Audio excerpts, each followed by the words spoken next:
दोस्तों, अगर आप खुद को बहुत कमज़ोर और लाचार पा रहे हैं, कुछ करने की सोच रहे हैं पर कर नहीं पा रहे हैं, या यूँ कहें कि आपके अंदर अभी आत्मविश्वास की कमी है और हर जगह आपको असफलता का ही मुंह देखना पड़ रहा है, तो आपको जीवन में एक बार इस सच्ची कहानी को ज़रूर सुनना चाहिए। यह सिर्फ आपको सफल ही नहीं बनाएगी, बल्कि यह आपके अंदर के आत्मविश्वास को जगा देगी। और आपको भी पता है कि दुनिया में कुछ बड़ा करने के लिए, कुछ बड़ा हासिल करने के लिए, कुछ बड़ा बनने के लिए हमारे आत्मविश्वास का बड़ा होना बहुत ज़्यादा ज़रूरी होता है। तो बिना समय गंवाए उस सच्ची कहानी की तरफ चलते हैं। प्राचीन समय में निरंजना नदी के किनारे बसे एक गांव में हेमू नाम का एक नौजवान युवक रहता था। आपको जानकारी के लिए बता दूं कि निरंजना नदी के पास में ही एक वट वृक्ष है, उसी के नीचे बैठकर महात्मा बुद्ध को ज्ञान प्राप्त हुआ था। दोस्तों, उस समय शिक्षाएं आश्रम में दी जाती थी। उस समय की दी हुई शिक्षाएं आज के समय में बिल्कुल फिट बैठती हैं। हेमू का बचपन तो अच्छा गुजरा, धीरे धीरे वह बड़ा भी होने लगा। कहते हैं ना कि जब जिम्मेदारियों का बोझ सर पर आता है तो हमारी असली परीक्षा होती है। बचपन में माता पिता का हाथ हमारे सर पर होता है तो हमें कुछ पता नहीं चलता है, लेकिन जब खुद कमाना पड़ता है तभी हमारे असली संघर्ष और हिम्मत की पहचान होती है। हेमू भी बड़ा हो गया था, कमाने लायक हो गया था। बारिश का मौसम था, हवा भी खूब तेज चल रही थी और ओले भी पड़ रहे थे। हवा इतनी तेज बह रही थी कि ऐसा लग रहा था वह पेड़ों को उखाड़कर अपने पास बहा ले जाएगी। हेमू के घर पर 2 बैल थे। बैलों के द्वारा ही उनकी खेती बाड़ी का कामकाज चल रहा था, लेकिन आंधी और वर्षा इतनी तेज थी कि बारिश में बैल भीग रहे थे।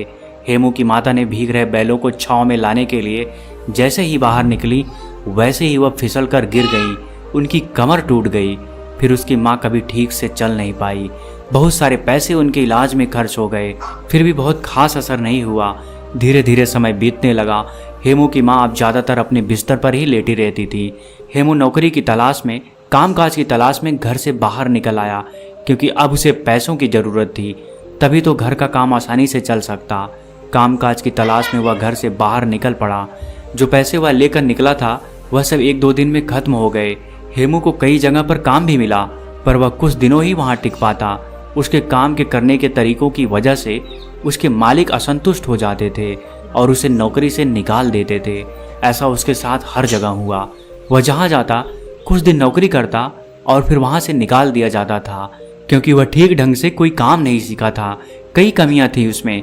हेमू को यह समझ में आ गया था कि कुछ कमी है उसमें, जिसकी वजह से वह हर जगह से भगा दिया जाता है। अब उसे ज़रूरत थी तो एक ऐसे गुरु की जो उसे सही मार्ग दिखा सके, क्योंकि ऐसे समय में अगर कोई सही मार्ग दिखा जाता है तो इंसान की ज़िंदगी संवर जाती है, क्योंकि यह मुश्किल भरे वक्त होते हैं। ऐसे में इंसान को बहुत ही संभलने की ज़रूरत होती है। हेमू हताश, निराश, परेशान होकर एक बगीचे में बैठा हुआ था। तभी उसे वहाँ से कुछ बौद्ध भिक्षुक अपने बर्तन में भिक्षा पात्र लेकर गाँव से लौट रहे थे और वे लोग आश्रम की तरफ बढ़ रहे थे। जब हेमू उन सबको देखता है तो वह उनका पीछा करने लग जाता है। पीछा करते करते वह भी उनके साथ आश्रम में पहुंच जाता है। जब आश्रम के कुछ बच्चों ने हेमू को देखा तो उन्हें लगा कि यह चोर है। वे लोग चिल्लाने लगे कि आश्रम में चोर घुस गया है। तभी कुछ बच्चे दौड़कर उसे पकड़ लेते हैं और आश्रम में लाते हैं। वह हाथ जोड़कर उन सभी से प्रार्थना करने लग जाता है और कहता है कि हे महात्मा, मैं कोई चोर नहीं हूँ, मैं ज़िंदगी से हारा हुआ एक इंसान हूँ। मेरी ज़िंदगी में कुछ भी बचा नहीं है। मेरी एक माँ है, उसकी कमर टूट गई है और वह बिस्तर पर लेटी रहती है। उसके इलाज में बहुत सारा पैसा खर्च हो गया और कुछ ही खेती बची थी जिसे पिताजी बेच दिए। मैं पैसा कमाने के लिए काम की तलाश में इधर उधर भटक रहा हूँ। मैं जहाँ कहीं जाता हूँ नौकरी से निकाल दिया जाता हूँ। मैं पूरी कोशिश करता हूँ कि मैं अपना 100% दे सकूँ, पर पता नहीं क्या हो जाता है कि जहाँ मैं जाता हूँ वहाँ कुछ दिनों बाद मेरा मालिक मुझसे नाराज़ हो जाता है और मुझे वहाँ से काम से निकाल देता है। इतना कहकर हेमू रोने लगा। दोस्तों, ऐसे बुरे वक्त में कौन नहीं रोएगा। तभी उस आश्रम के प्रधान भिक्षुक वहाँ पहुँच जाते हैं। वह सभी को हटने का आदेश देते हैं और उस हेमू के पास पहुँच जाते हैं और उसकी परेशानियों को समझते हैं। प्रधान भिक्षुक उस युवक की परेशानियाँ बड़े ही ध्यान से सुनते हैं। प्रधान भिक्षुक उस युवक से कहते हैं कि बेटे, तुम रो नहीं, तुम 10 दिनों तक कहीं नहीं जाओगे। इन 10 दिनों में हम तुम्हारी पूरी ज़िंदगी बदल देंगे। तुम्हारा खोया हुआ आत्मविश्वास लौट आएगा, लेकिन तुम इन 10 दिनों में मैं जो भी काम करने को कहूँगा वह तुम्हें करना पड़ेगा। अगर तुम 10 दिनों में मेरी बात मान गए तो तुम्हें पाने के लिए लोग तरस जाएंगे और तुम जिंदगी में बहुत ही आगे चले जाओगे। बस तुम्हें 10 दिनों तक यहीं रुकना है और जो मैं कहूँगा, जैसा मैं कहूँगा वैसा तुम्हें करना है। अगले 2 दिनों तक प्रधान भिक्षुक उसे पौधों में पानी भरने का काम देते हैं। वह पौधों में पानी भरता है और उसके काम को प्रधान भिक्षुक देखते हैं। फिर प्रधान भिक्षुक अगले 2 दिनों तक उसे भिक्षा मांग कर लाने को कहते हैं। वह गांव जाता है और भिक्षा मांग कर लाता है। इसी तरह 5 दिनों तक वह बौद्ध भिक्षुक हेमू को देखते हैं और उसकी क्रियाविधि को देखते हैं। वह किस तरीके से काम कर रहा है, उसके कामों में क्या कमी है, यह सब वह प्रधान भिक्षुक देखते रहते हैं। पर हेमू को इस बात का अंदाज़ा नहीं होता है कि प्रधान भिक्षुक उसकी क्रियाविधि पर नज़र रख रहे हैं। 5वें दिन की शाम को वह प्रधान भिक्षुक हेमू से कहते हैं, अगले दिन तुम सुबह नदी में स्नान करने के बाद हमारे पास आ जाना। अब हम तुम्हें कहीं नहीं भेजेंगे। हेमू जैसे तैसे उस आश्रम में उस रात सो जाता है और सुबह उठते ही नदी के पास जाता है और वहाँ से स्नान करने के बाद वापस उन प्रधान भिक्षुक के पास पहुँच जाता है। वह भिक्षुक को प्रणाम करता है और उनके पास बैठ जाता है। हेमू कहता है कि हे महात्मा, 5 दिन बीत गए हैं पर भी आपने कोई ज्ञान नहीं दिया है, कोई बात नहीं बताई। अब 5 ही दिन बचे हैं। अब मुझे फिर से वही ठोकर वाली ज़िंदगी जीने को मिलेगा, क्योंकि 5 दिनों तक मुझे इस आश्रम में खाना तो आसानी से मिल गया। आश्रम के खाने को खाकर वह अपना पेट आसानी से भर लेता था, पर 5 दिनों बाद उसकी चिंता फिर से बढ़ने लगी। गुरु उसके चेहरे पर जो चिंता का भाव था उसको आसानी से पढ़ लेते हैं और कहते हैं कि हेमू, हमने इन 5 दिनों में तुम्हारी गलतियों को देखा है। क्यों लोग तुम्हें भगा दे रहे हैं, क्यों कोई तुम्हें नौकरी पर नहीं रख रहा है और तुम क्यों हर जगह असफल होते जा रहे हो, यह सब मुझे अब पता चल गया है। अब मैं तुम्हें 7 ऐसे तरीके बता रहा हूँ जो तुम्हारी कमियों को दूर करने के साथ साथ तुम्हारे अंदर के आत्मविश्वास को बढ़ा देगा। वह भिक्षुक हेमू से कहते हैं कि तुम्हारे अंदर आत्मविश्वास को बढ़ाने वाला पहला तरीका है, पहले छोटे छोटे कामों को करो और सबसे पहले उन्हीं छोटे छोटे कामों को करने का लक्ष्य बनाओ।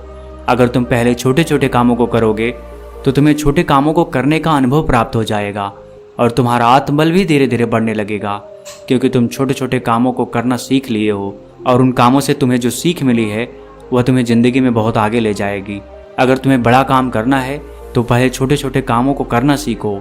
या यह भी कह सकते हैं कि बड़ा लक्ष्य हासिल करने के लिए हमें छोटी छोटी चीज़ों पर ध्यान देना बहुत ज़्यादा ज़रूरी होता है। अगर तुम शुरू में ही बड़े काम करने लगोगे तो तुम्हारे पास कोई अनुभव नहीं रहेगा, और जब तुम्हारे पास कोई अनुभव नहीं रहेगा तो तुम उस काम को बहुत ही अच्छे तरीके से नहीं कर पाओगे और तुम्हें उस कार्य में असफलता ज़रूर मिलेगी। यही वजह रही कि तुम जहाँ भी जा रहे थे तुम बड़े काम की तलाश कर रहे थे, जबकि तुम्हें छोटे काम करने आता नहीं है। और जब तुम्हें छोटे काम करना नहीं आता तो तुम बड़े कामों को कैसे कर पाओगे। यही वजह रही कि लोग तुम्हें अपने घर से निकाल देते थे, लोग तुम्हें काम से निकाल देते थे। इसलिए ज़िंदगी में जब तुम हर छोटे छोटे कामों पर ध्यान दोगे, हर छोटी छोटी बातों पर ध्यान दोगे, अपनी छोटी छोटी गलतियों को पहचान लोगे, तो तुम्हारे अंदर का आत्मविश्वास बढ़ने लगेगा और फिर जाकर तभी तुम अपने लक्ष्य को पूरा कर पाओगे। जब तुम्हें छोटे कामों को करने का अनुभव प्राप्त हो जाएगा तो तुम्हारे अंदर का आत्मविश्वास धीरे धीरे जागने लगेगा और वह आत्मविश्वास इतना बढ़ जाएगा कि तुम बड़े काम को बड़े ही आसानी से कर लोगे। आत्मविश्वास बढ़ाने वाले तरीकों के बारे में बात करते हुए महात्मा दूसरा तरीका बताते हुए कहते हैं, अभ्यास करने की आदत डालो। जब तुम कोई काम करना चाह रहे हो, चाहे वह कोई भी काम हो, तो पहले उसके बारे में अच्छी जानकारी लो, और जब तुम्हें उस काम के बारे में पर्याप्त जानकारी मिल जाए तो तुम उस काम को करना शुरू करो। बिना जानकारी लिए अगर तुम उस काम को करोगे तो तुम्हारा समय भी नष्ट होगा और तुम उस कार्य को पूरा भी नहीं कर पाओगे। इसलिए जब तुम कोई काम करने जा रहे हो तो पहले उसके बारे में जानकारी लो। जब तुम्हें उसके बारे में जानकारी मिल जाए तब तुम उस काम को करना शुरू करो। 1 दिन करोगे, 2 दिन करोगे तो तुमसे वह काम उतना अच्छा नहीं होगा, लेकिन अगर दिन प्रतिदिन तुम उसका अभ्यास करते हो तो एक दिन तुम उस काम को बहुत ही अच्छे तरीके से कर पाओगे और अच्छे तरीके से सीख भी लोगे। इसलिए जीवन में आत्मविश्वास बढ़ाने के लिए अभ्यास करना बहुत ज़्यादा ज़रूरी होता है। मान लो कि तुम्हें तलवारबाजी सीखना है तो पहले तुम तलवारबाजी के बारे में अच्छी जानकारी लो, और जब तुम्हें तलवारबाजी और तलवार के बारे में अच्छी जानकारी मिल जाएगी तो फिर तुम उसके बाद अभ्यास करो, और जब तुम उस पर खूब अभ्यास करोगे तो तुम उस काम में निपुण हो जाओगे और फिर तुम्हारे अंदर का आत्मविश्वास धीरे धीरे बढ़ने लगेगा। वह तुम्हें बताने लगेगा कि तुम यह काम कर सकते हो। इसलिए अगर अपने जीवन में आत्मविश्वास को बढ़ाना है, सफलता पानी है, तो अभ्यास करना बहुत ज़्यादा ज़रूरी होता है। तुम जितना ज़्यादा अभ्यास करोगे तुम उतनी ही गलतियाँ कम करोगे। जो इंसान जितना कम अभ्यास करता है उससे गलतियाँ उतनी ही ज़्यादा होती हैं। अभ्यास ही तुम्हारी कमजोरी को दूर करता है। एक अच्छा सेनापति अपनी युद्ध कला पर बहुत ही अभ्यास करता है, तब जाकर वह एक अच्छा सेनापति बन पाता है। एक अच्छा योद्धा तभी जाकर वह कहलाता है। प्रधान भिक्षुक आत्मविश्वास बढ़ाने का तीसरा तरीका बताते हुए कहते हैं, खुद को जानने का प्रयास करो। खुद की कमजोरी और ताकत के बारे में तुम जानने का प्रयास करो। अगर तुम्हें अपनी कमजोरी के बारे में पता है तो निश्चय ही तुम जो भी काम कर रहे हो उस काम को बहुत ही अच्छे तरीके से कर सकते हो। और अगर तुम्हें अपनी मजबूती भी पता है तो भी तुम बहुत ही अच्छा कर सकते हो। मान लो तुम्हें राजा के सेनापति में भर्ती होना है, तुमने जो युद्ध कला सीखी है उस पर अभ्यास ही नहीं किया है। अगर तुम्हें अपनी कमजोरी भी नहीं पता है तो तुम्हारा विरोधी तलवारबाजी में तुम्हें हरा सकता है, लेकिन अगर तुम्हें अपनी कमजोरी पता है तो तुम सामने वाले को मौका नहीं दोगे। इसलिए खुद की कमजोरी को समझने का प्रयास करो और उस पर कई बार अभ्यास करो ताकि सामने वाला तुमको कभी हरा ना पाए। बौद्ध भिक्षुक हेमू से कहते हैं कि तुम काम करने चाहते थे लेकिन तुम्हें अपनी कमजोरी के बारे में नहीं पता था, जिससे तुम्हारा मालिक बड़ी ही जल्दी तुम्हारी कमजोरियों को पकड़ लेता था। और जब किसी को तुम्हारी कमजोरी पकड़ में आ जाएगी तो वहीं से तुम्हारी उल्टी गिनती शुरू हो जाएगी। इसलिए अपनी कमजोरी को जानने का प्रयास करो और जब तुम्हें अपनी कमजोरी के बारे में पता चल जाएगा तो फिर तुम्हें कोई परास्त नहीं कर सकता है। महात्मा आत्मविश्वास को बढ़ाने का चौथा तरीका बताते हुए कहते हैं, तुमने अभ्यास करना तो सीख लिया, अपनी कमजोरी को भी जान लिया, लेकिन अगर तुम्हें अपने आप पर नियंत्रण नहीं है तो इन सब का कोई मतलब नहीं रहेगा। इसलिए अपने आप को नियंत्रण में लाने के लिए सबसे पहले मन को नियंत्रित करो। जब तुम्हारा मन नियंत्रित हो जाएगा तब तुम अपने कार्य पर बहुत ही ज़्यादा ध्यान दे पाओगे, और जब तुम अपने कार्य पर ध्यान देने लगोगे तो गलती होने की गुंजाइश बहुत ही कम होने लगेगी। इसलिए मन को नियंत्रित करना बहुत ही ज़्यादा ज़रूरी होता है। दोस्तों, मन को नियंत्रित करने के उपाय के बारे में मैं एक वीडियो बना चुका हूँ, आप उसे देख सकते हैं। आत्मविश्वास बढ़ाने वाले 5वें तरीके के बारे में वह प्रधान भिक्षुक हेमू से कहते हैं, खुद का भी सम्मान और लोगों का भी सम्मान करना सीखो।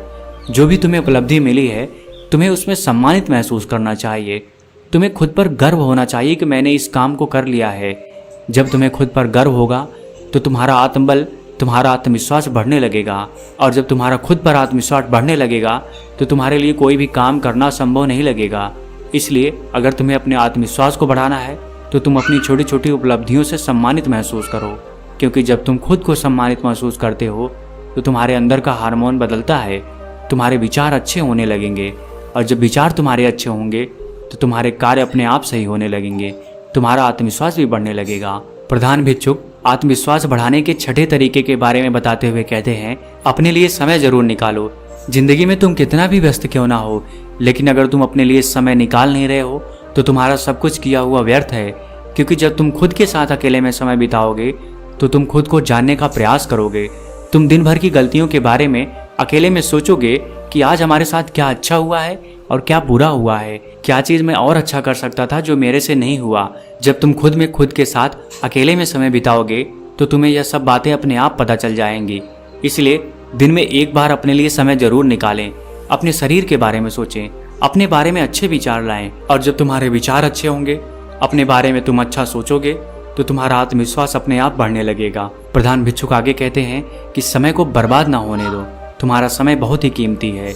प्रधान भिक्षुक आगे कहते हैं कि समय को कभी भी मत बर्बाद होने देना, क्योंकि तुम्हारा समय बहुत ही कीमती है। ऐसे ही तुम अपने समय को बर्बाद ना करना। फालतू लोगों के साथ अपने समय को बर्बाद मत करो, क्योंकि वह समय दोबारा लौटकर कभी नहीं आता है।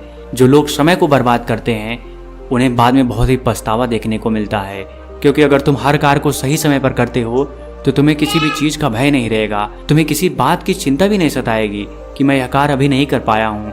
जब तुम हर कार्य को सही समय पर करोगे, अपने समय का सदुपयोग करोगे, तो तुम्हारा आत्मबल, तुम्हारा आत्मविश्वास अपने आप जागने लगेगा। जो इंसान समय को जितना ज़्यादा बर्बाद करता है, समय भी बाद में उसे उतना ही बर्बाद कर देता है। इसलिए समय की कीमत को समझो और उसको बर्बाद न करो। प्रधान भिक्षुक आत्मविश्वास बढ़ाने के 7वें तरीके के बारे में बताते हुए कहते हैं, अपने शरीर का ख्याल रखो। अगर तुम्हारा स्वास्थ्य ठीक है तो ही तुम जिंदगी में कुछ कर सकते हो। तुम लाख तैयारी किए हो, कितना भी अभ्यास किए हो, लेकिन अगर तुम्हारा स्वास्थ्य नहीं ठीक है तो तुम कुछ भी नहीं कर पाओगे। इसलिए अपने स्वास्थ्य पर ध्यान देना बहुत ही ज़्यादा जरूरी होता है। इसके लिए तुम प्रतिदिन योगासन और व्यायाम करो। ध्यान मुद्रा में प्रतिदिन बैठने का प्रयास करो। योगासन हमारे शरीर को स्वस्थ रखता है, और जब हमारा शरीर स्वस्थ रहता है तो ही हमारे मस्तिष्क में अच्छे विचार उत्पन्न होंगे, और जब हमारे मस्तिष्क में अच्छे विचार उत्पन्न होंगे तो हम अपने कार्य को और ही बेहतर तरीके से कर सकते हैं। हमारे सोचने समझने की क्षमता बढ़ती है, जिससे कि हम अपने कार्य को बहुत ही अच्छे तरीके से कर सकते हैं। दोस्तों, प्रधान भिक्षुक हेमू से कहते हैं कि हेमू, अगर तुम मेरी इन 7 बातों को अपने जीवन में अपनाते हो तो तुम्हें